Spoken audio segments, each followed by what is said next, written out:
Assalamualaikum warahmatullahi wabarakatuh. Selamat siang Ibu dosen dan teman-teman semua. Kami dari kelompok 4 yang beranggotakan saya Aulia Rahma Puspita sebagai moderator dan presentator keempat. Kemudian Alkuwati Indi Wardani sebagai presentator keenam, Faradila Jahrotinisa sebagai presentator pertama, Nia Ajrina sebagai presentator kelima, Nur Latifah sebagai presentator ketiga, dan Karyani sebagai presentator kedua. Di sini kami akan mempresentasikan tentang pengembangan kurikulum dalam belajar dan pembelajaran. Pembahasan pertama akan dibahas oleh Farah. Pengertian kurikulum. Secara etimologis, kurikulum berasal dari bahasa Latin yaitu kurir, yang artinya pelari, dan curere, yang artinya tempat berlari. Jadi, istilah kurikulum berasal dari dunia olahraga yang mengandung arti suatu jarak yang harus ditempuh oleh pelari. Namun, secara termologis, istilah kurikulum digunakan dalam dunia pendidikan sebagai pengertian jumlah mata kuliah yang harus diselesaikan untuk mencapai satu tujuan pendidikan yang telah ditetapkan. Saya akan menjelaskan tentang kurikulum-kurikulum. Yang pertama, kurikulum 1947 atau Rencana Pembelajaran 1947. Kurikulum pertama yang lahir pada masa kemerdekaan memiliki istilah dalam bahasa Belanda yang disebut leerplan, artinya rencana pembelajaran. Istilah ini lebih populer dibandingkan istilah kurikulum 3 atau yang dalam bahasa Inggris. Perubahan arah pendidikan lebih bersifat politis dari orientasi pendidikan Belanda yang ke kepentingan nasional, sedangkan asas pendidikan ditetapkan oleh Pancasila. Lalu yang kedua, kurikulum 1952. Setelah rencana pembelajaran 1947, pada tahun 1952, kurikulum Indonesia mengalami penyempurnaan. Kurikulum ini lebih merinci setiap mata pelajaran, yang kemudian diberi nama Rencana Pembelajaran Terurai 1952. Kurikulum ini sudah mengarah pada suatu sistem pendidikan nasional. Lalu yang ketiga, kurikulum 1964, yaitu Rencana Pendidikan 1964. Usai tahun 1952 menjelang 1964, pemerintahan kembali menyempurnakan sistem kurikulum di Indonesia.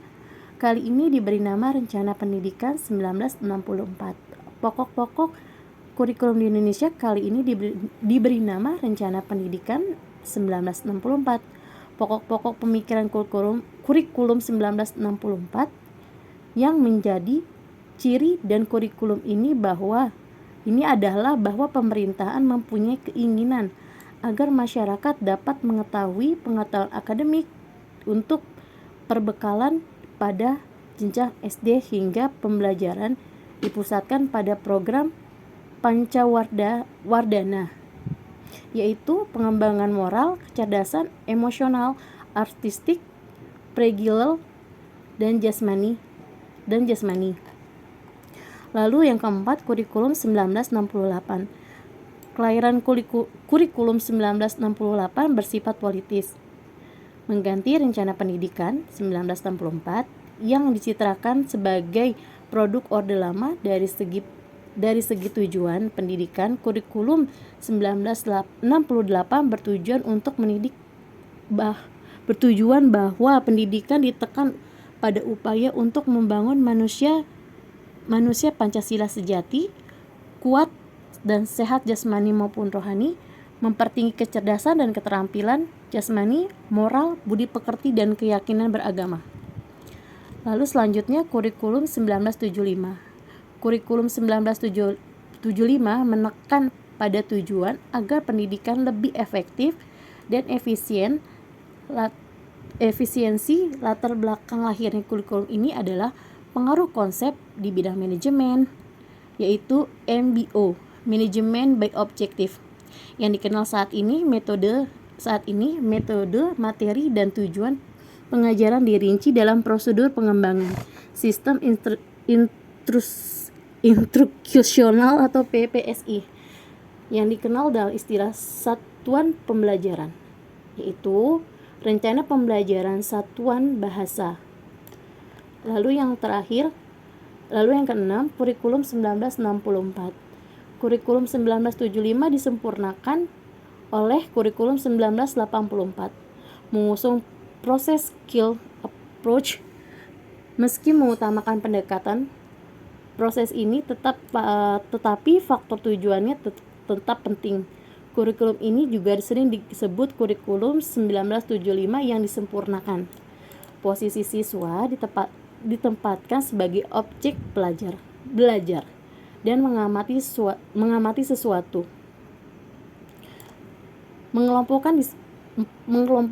Mendiskusikan hingga melaporkan. Metode ini disebut dengan cara belajar siswa aktif atau CBSA.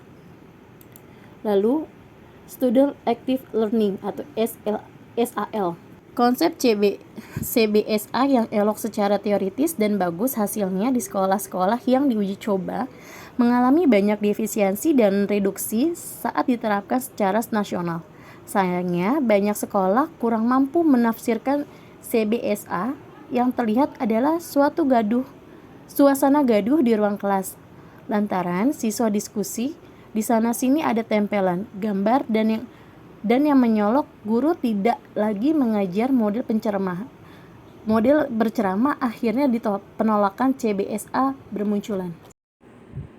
Lalu yang ketujuh, ada kurikulum 1994 dan suplemen kurikulum 1999. Pada tahun 1994, pemerintah itu memperbarui kurikulum sebagai upaya untuk memadukan kurikulum-kurikulum sebelumnya, terutama kurikulum 1975 dan kurikulum 1984. Akan tetapi, perpaduan antara tujuan dan prosesnya masih belum berhasil, karena beban belajar siswa masih dinilai terlalu berat dari muatan nasional maupun lokal, yang pada akhirnya kurikulum 1994 ini menjadi kurikulum yang super padat. Kemudian jatuhnya Pak Soeharto pada tahun 1998 diikuti dengan hadirnya suplemen kurikulum 1999. Namun perubahannya itu lebih ke menambal sejumlah mata pelajaran saja. Yang kedelapan, ada kurikulum 2004 atau KBK, kurikulum berbasis kompetensi. Pada tahun 2004, KBK ini diluncurkan sebagai pengganti dari kurikulum 1994. Suatu program pendidikan berbasis kompetensi harus mengandung 3 unsur pokok. Di antaranya itu ada yang pertama, pemilihan kompetensi sesuai spesifikasi. Yang kedua, ada indikator-indikator evaluasi untuk menentukan keberhasilan pencapaian kompetensi. Dan yang ketiga, ada pengembangan pembelajaran. KBK ini memiliki ciri yang menekankan pada ketercapaian kompetensi siswa, baik secara individu maupun klasikal, yang berorientasi pada hasil belajar dan keberagaman. Kemudian, kegiatan belajarnya itu juga menggunakan pendekatan dan metode yang sangat bervariasi. Sumber belajarnya pun bukan hanya dari guru, melainkan sumber belajar lainnya yang memenuhi unsur edukatif. Yang kesembilan, ada kurikulum periode KTSP atau kurikulum tingkat satuan pendidikan 2006. Nah, kurikulum ini hampir mirip dengan kurikulum 2004. Hanya saja ada perbedaan yang menonjol yang terletak pada kewenangan dalam penyusunannya, yaitu mengacu pada jiwa dari desentralisasi pendidikan.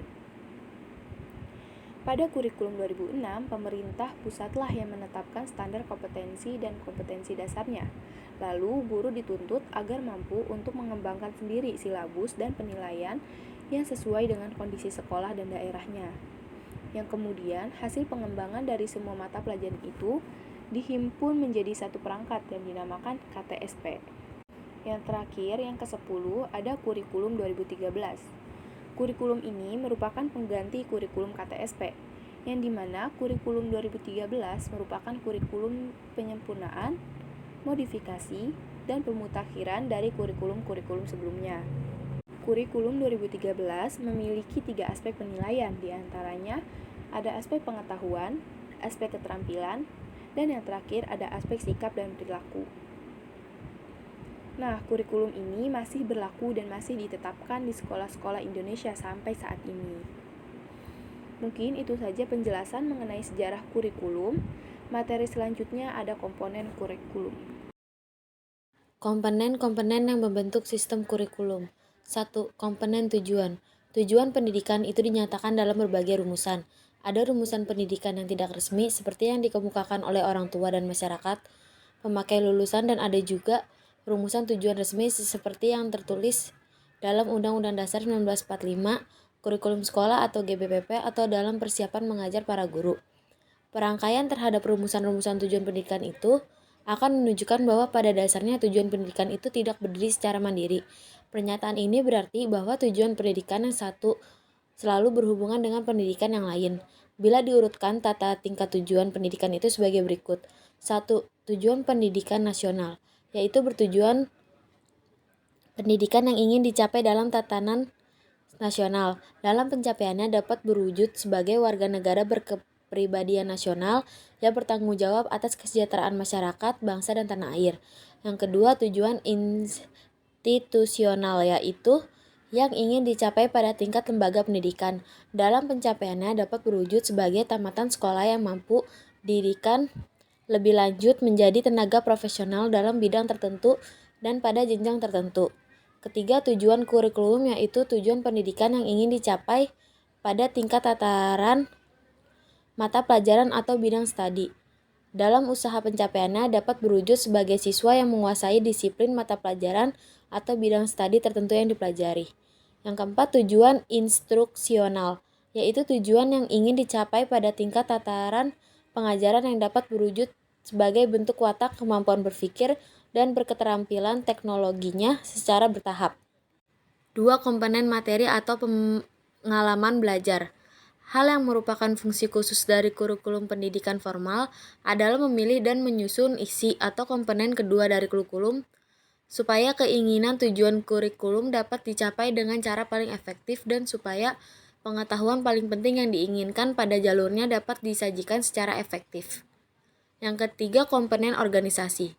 Jika kurikulum merupakan suatu rencana untuk belajar, maka isi dan pengalaman belajar membutuhkan perorganisasian sedemikian rupa sehingga berguna bagi tujuan-tujuan pendidikan. Taba 1962. Berdasarkan pendapat Taba tersebut, jelas bahwa materi dan pengalaman belajar dalam kurikulum berorganisasi untuk mengefektifkan pencapaian tujuan. Namun demikian perlu kita sadari bahwa perorganisasian kurikulum merupakan kegiatan yang sulit dan kompleks. Yang keempat, komponen evaluasi. Kegiatan evaluasi merupakan langkah yang sangat penting untuk mendapatkan informasi tentang ketercapaian tujuan yang telah ditetapkan. Evaluasi memegang peranan yang cukup penting, sebab dengan evaluasi dapat ditentukan apakah kurikulum yang digunakan sudah sesuai dengan tujuan yang ingin dicapai oleh sekolah atau belum. Ada dua aspek yang perlu diperhatikan sehubungan dengan evaluasi. Pertama, evaluasi harus menilai apakah telah terjadi perubahan tingkah laku siswa sesuai dengan tujuan pendidikan yang telah dirumuskan. Kedua, evaluasi sebaiknya menggunakan lebih dari satu alat penelitian dalam suatu waktu tertentu. 2. Fungsi evaluasi. Pertama, evaluasi digunakan untuk memperoleh data tentang ketercapaian tujuan oleh peserta didik. Dengan kata lain, bagaimana tingkat pencapaian tujuan atau tingkat penguasaan isi kurikulum oleh setiap siswa. Fungsi ini dinamakan sebagai fungsi sumatif. Kedua, untuk melihat efektivitas proses belajar. Dengan kata lain, apakah program yang disusun telah dianggap sempurna atau perlu perbaikan. Fungsi ini kemudian dinamakan fungsi formatif. Prinsip kurikulum umum terbagi menjadi 5 prinsip. Yang pertama, prinsip relevansi. Prinsip ini merupakan prinsip dasar yang paling dasar dalam sebuah kurikulum. Prinsip ini juga bisa dikatakan sebagai rohnya sebuah kurikulum.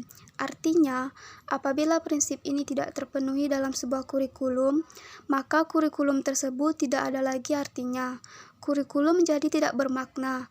Prinsip relevansi mengandung arti bahwa sebuah kurikulum harus relevan dengan perkembangan ilmu pengetahuan dan teknologi atau IPTEK, sehingga para siswa mempelajari IPTEK yang benar-benar terbaru yang memungkinkan mereka memiliki wawasan dan pemikiran yang sejalan dengan perkembangan zaman. Kedua, prinsip fleksibilitas. Penerapan prinsip fleksibilitas dalam kurikulum adalah bahwa suatu kurikulum harus dirancang secara fleksibel atau luas sehingga pada saat diimplementasikan memungkinkan untuk dilakukan perubahan untuk disesuaikan dengan kondisi yang ada, yang tidak terprediksi saat kurikulum itu dirancang. Contoh yang paling sederhana adalah pada saat sebuah kurikulum dirancang, pembelajaran akan dilaksanakan dengan menggunakan media LCD proyektor atau OHP. Namun pada saat hari H, terjadi pemadaman listrik di lokasi. Bagi kurikulum yang memenuhi prinsip fleksibilitas, kondisi ini tidak menghambat keberlangsungan pembelajaran.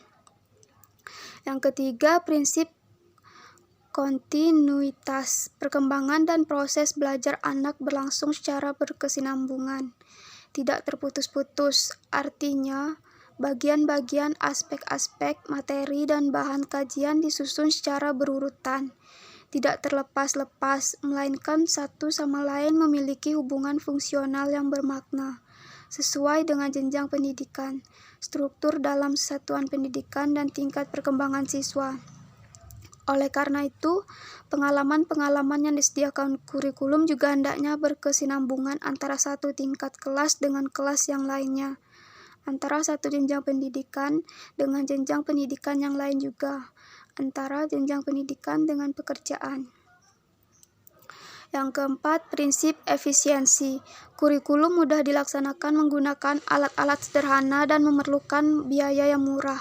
Kurikulum yang terlalu menuntut keahlian dan peralatannya sangat khusus serta biaya yang mahal merupakan kurikulum yang tidak praktis dan sukat dilaksanakan. Dana yang terbatas harus digunakan sedemikian rupa dalam rangka mendukung pelaksanaan pembelajaran. Yang terakhir, prinsip efektivitas. Walaupun prinsip kurikulum itu mudah, sederhana, dan murah, keberhasilannya harus diperhatikan secara kuantitas dan kualitas karena pengembangan kurikulum tidak dapat dilepaskan dan merupakan penjabaran dari perencanaan pendidikan. Misal, keterbatasan fasilitas ruangan, peralatan dan sumber keterbacaan harus digunakan secara tepat guna oleh siswa dalam rangka pembelajaran yang kesemuanya demi untuk meningkatkan efektivitas atau keberhasilan siswa. Prinsip kurikulum khusus dibagi menjadi 5. Yang pertama, tujuan pendidikan. Tujuan pendidikan mencakup tujuan yang bersifat umum dan khusus. Dalam perumusan tujuan pendidikan didasarkan pada sumber-sumber seperti ketentuan dan kebijakan pemerintah, survei mengenai persepsi masyarakat tentang kebutuhan mereka, survei tentang pandangan para ahli dalam bidang-bidang tertentu, survei tentang kualitas sumber daya manusia, serta pengalaman negara lain dalam menghadapi masalah yang sama. Yang kedua, pemilihan isi pendidikan. Dalam menentukan isi pendidikan, beberapa pertimbangan yang dapat dijadikan dasar acuan, seperti diperlakukan penjabaran tujuan pendidikan ke dalam perbuatan hasil belajar yang khusus dan sederhana. Isi bahan pelajarannya harus meliputi segi pengetahuan, sikap, dan keterampilan, serta unit-unit pendidikan harus disusun dalam urutan yang logis dan sistematis. Maksudnya ketiga ranah belajar tersebut diberikan secara simulat dalam urutan situasi belajar. Yang ketiga, pemilihan proses belajar mengajar. Dalam proses belajar mengajar, hendaknya memperhatikan hal-hal berikut. Memperhatikan hal seperti kecocokan, metode, atau teknik belajar mengajar untuk mengajarkan bahan pelajaran,